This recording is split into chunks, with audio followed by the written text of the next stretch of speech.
नाही बारके शेट जायला पाहिजे.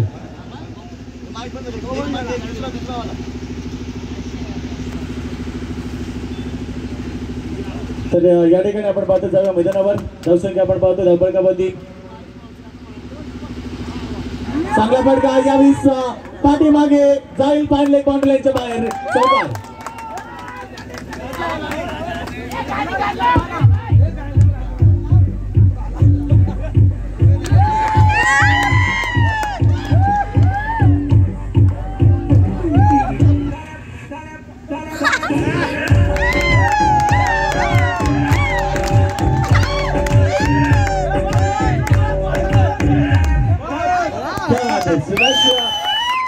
नेम चुकला तर काय होईल?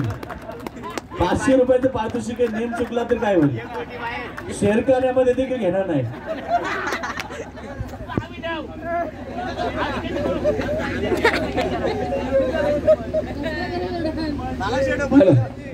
नक्कीच योगेश आपण सांगितलं नेम चुकला तर काय होईल, परंतु आज गार्ड घालून अंपायरसाठी योगेश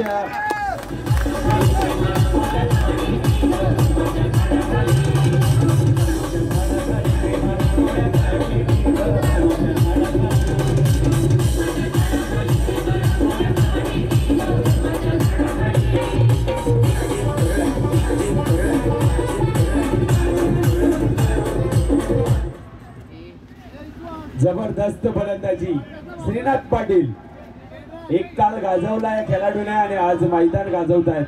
तर एकीकडे एक अनुभवी गोलंदाज भास्कर पाटील. हा चेंडू दिनेश चेंडूवर येतील. अतिशय चांगले क्षेत्ररक्षण. एक धाव मिळेल. 29 धावा धावसंख्या धावफलकावर शेवटचा चेंडू. बाकी 5 षटकांचा सामना आपण एन्जॉय करतोय. प्रेक्षणीय सामना. आमचे वरिष्ठ खेळाडू आमचे मान्यवर आज या स्पर्धेमध्ये आपली कला आपला क्रिकेट दाखवतो ना योगेश. हा चेंडू खेळून काढलाय. आशिष पाटील आहेत. चांगले क्षेत्ररक्षण होईल. एकदम मिळालं चेंडूवर. खरंच जर आज आपण पाहिलं तर या सामन्यामध्ये अतिशय एंटरटेनमेंट प्रेक्षकांचं देखील होत आहे. कारण गोट्या अंपायरला जर एका दिवसाला जर बोलवलं आपण तर 15,000 17,000 परंतु 1,000 रुपयाचा पारितोषिक आज रोशन पाटीलला लावलंय आणि अतिशय चांगलं एंटरटेनमेंट. जबरदस्त अंपायरिंग देखील. तर 3 षटक समाप्त. 30 धावा. सुभाष बारके शेट बघतायत. नक्कीच लेंडन सिमन्स सारखी छबी देखील आहे त्यांची. वेस्ट इंडियन खेळाडू.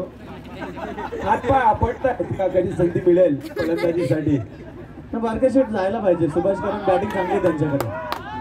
कारण एक सामना झाला होता 10 षटकांचा. विश्वास पाटील यांच्या सोबत बारके शेट ओपनिंगला गेले होते योगेश आणि